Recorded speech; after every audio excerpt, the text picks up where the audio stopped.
Congratulations on that one. Personally, a very satisfying week from a personal point of view, but from a team couldn't quite get over the line.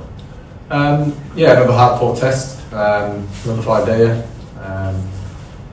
I think we set the game up really well. I think going back earlier to the Ben Duckett and Zach Crawley owning partnership, the way that they took the game on and really tried to put the Indian bowlers under pressure. The rate that they scored at allowed us to sort of have that focus on batting once and trying to get as far ahead of the game as we possibly could, and then giving ourselves a good chance of bowling them out.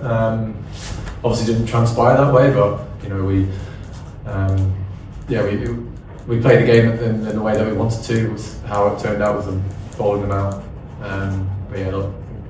Give a lot of credit to the way that India were able to play the way they did, especially after losing 2 wickets in the first over in our second innings of bowling. Just wasn't meant to be this week. How are you feeling physically? How are you feeling mentally? Mentally, decent. Physically, been better. How's the body? You seem to struggle with your shoulder. Was that this morning, last night? What was the story? No, it's just something that's just been sort of stirring away. It's been pretty big workload so far in the series. Another obviously big week last week at Lords, with time spent out in the middle with bat in hand and obviously overs bowled, and then same again this week. So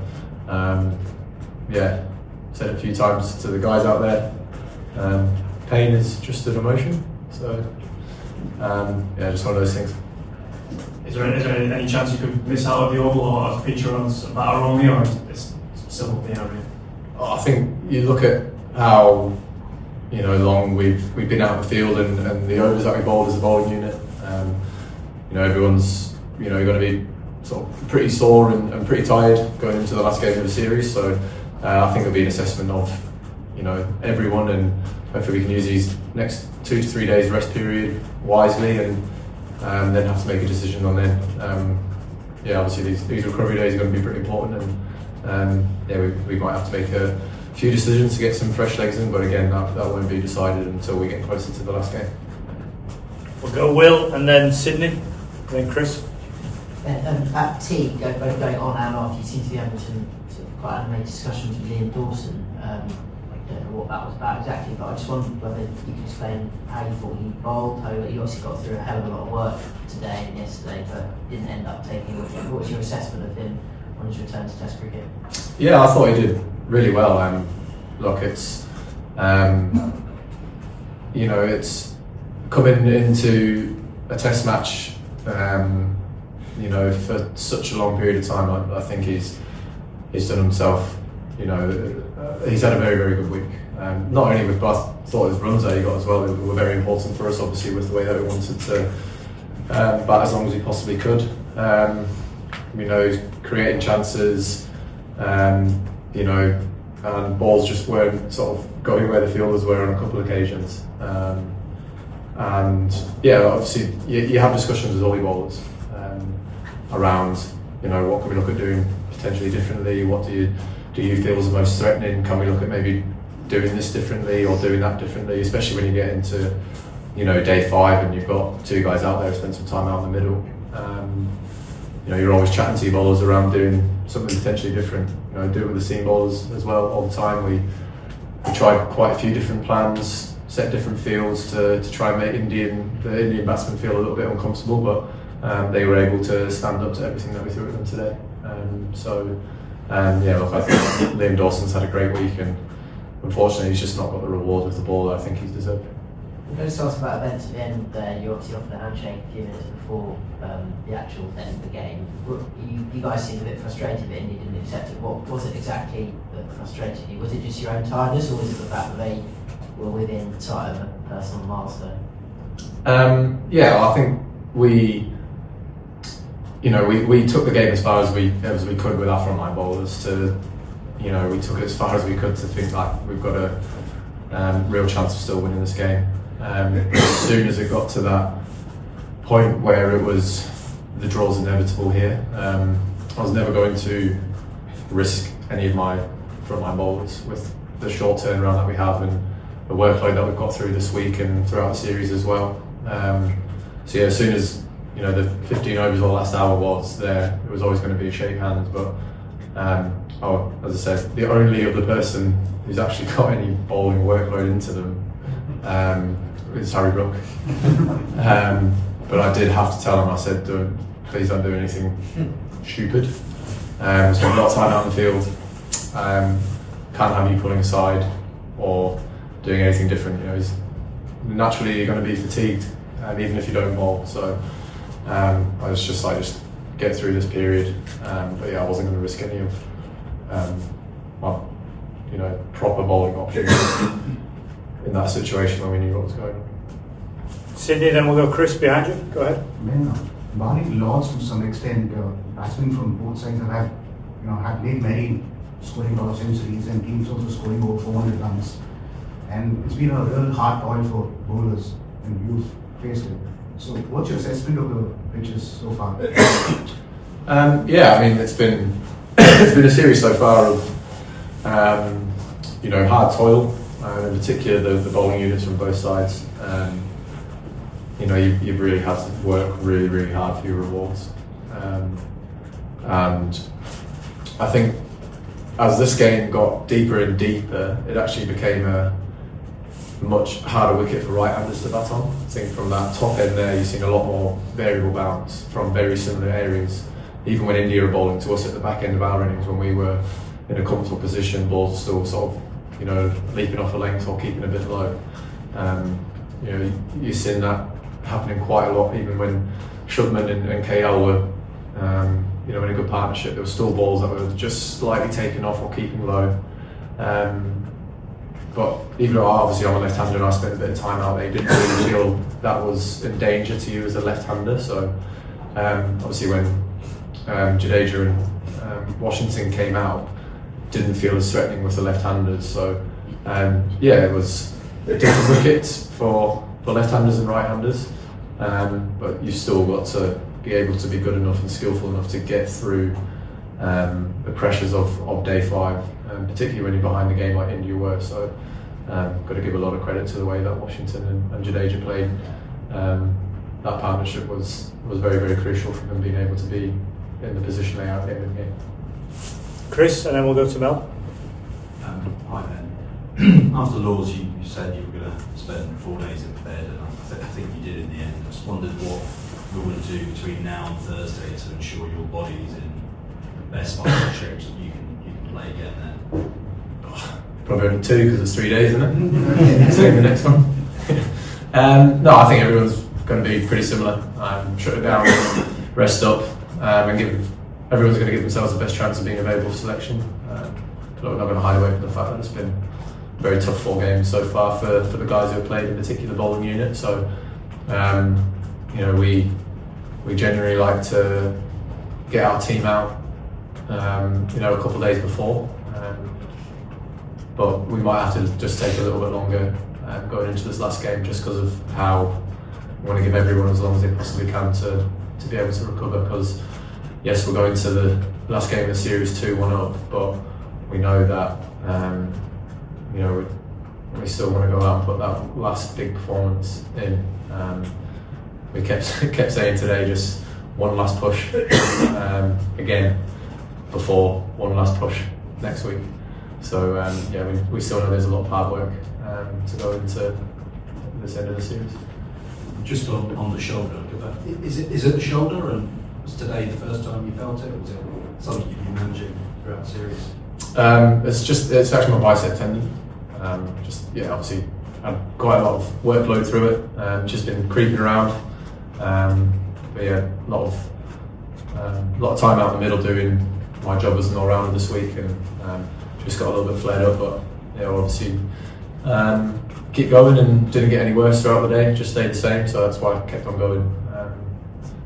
Hopefully it settles down and we'll be good as gold for the last game. Mel, Steph, and then we'll do Julian, and then we'll do 2 more. Ben, how important was that batting innings for you? Because that is the most fluid you've looked batting since you've come back from the surgery. And was there a moment in that innings, or was it just something gradually from spending time out in the field? I'm not. You know, obviously, you want, before this game, you obviously want to be contributing towards the team as much as you can, and you know, I'm not someone who particularly looks at the overall statistics of things. I feel like I've gradually got better, and even last week at Lords, you know, 70 runs, but it was more in the moments that I found myself in, I've been able to apply myself and actually, you know, spend some important time out in the middle, get some important runs, and that's sort of how I look at it. You know, I've had a good game this week as an all-rounder, but I felt better sat here last week talking to everyone. You know, with 3 for and 2 for and 30 and 40. I'm obviously sitting here now with 140 and 6 wickets in the game with a 5 for. So yeah, I judge the performances that I give to the team on the results and my contribution in the moments of games, and are they influencing the game in the way that I want them to, which is going to help us win. Yeah, so that's how I look at it, if that makes sense. And so you literally put your arm around a couple of the bowlers at various times today. How tough is that going to be for you with those bowlers? It might be a very different bowling attack, of course, but yeah, how much did that hurt them today? I think when the reality of where the game drifted towards is obviously going to be that, like, almost a come down, I guess, because you know, throughout the whole game there until that last session, we really felt that we were, you know, 10 minutes away potentially of blowing the game open and giving ourselves a chance at chasing something. But so when that reality does sit in, you can get the vibe that everyone is a little bit like, I've got through absolutely everything in this, and we've not been able to get over the line there. So there is that obvious sense of disappointment and almost heartbreak, but obviously with me being a captain, I was as well. But yeah, I want to be that upbeat person as well.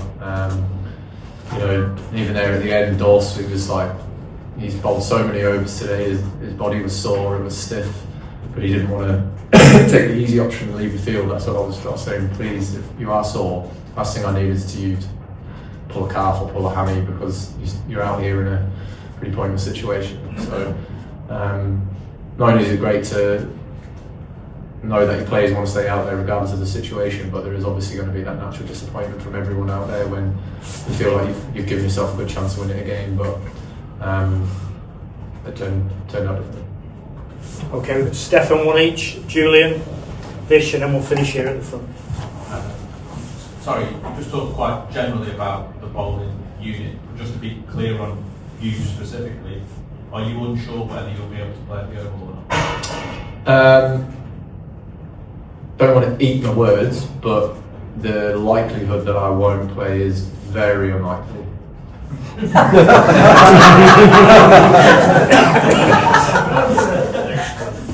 Julian, please. Yeah. Vish, and then we'll finish at the front. Just one question, please.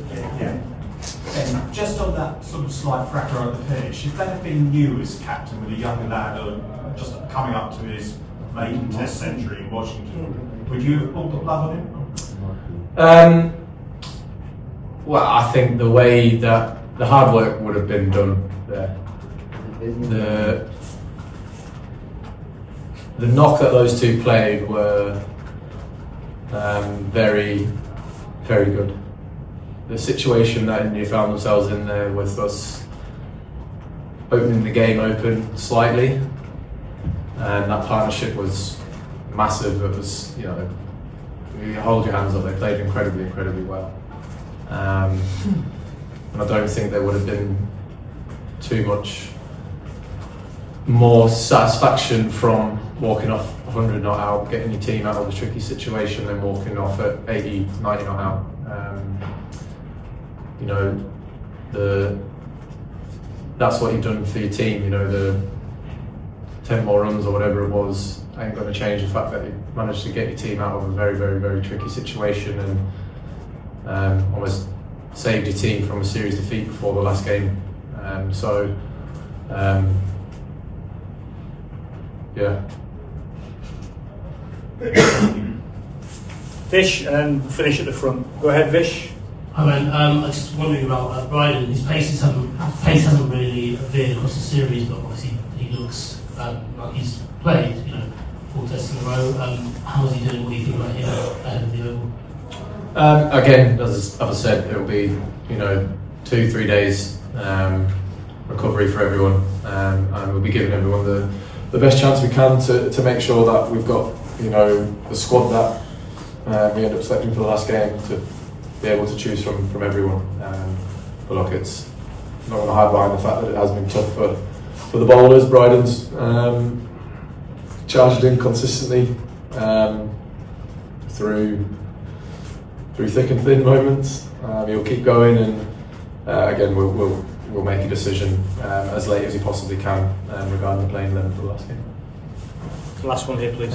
Ben, as an international captain, will you recommend or will you feel that in case of clear external injuries like we have seen with Rishabh, we should allow full substitute we get concussion substitutes? I think it's absolutely ridiculous that this is a conversation around an injury replacement. I think there'll just be too many loopholes for teams to be able to go through. You pick your 11 for a game, injuries is part of the game. Completely understand the concussion replacement because that's player welfare, player safety. But I think the conversation should just honestly stop around injury replacements, because you stick me in an MRI scanner, I could get someone else in straight away. You stick anyone else on an MRI scanner and a bowler's going to show, oh yeah, you've got a bit of inflammation around your knee, oh sweet, you can get another fresh bowler in. I just think that conversation should be shut down and stopped. Thank you. This is Extra Time! Extra Time!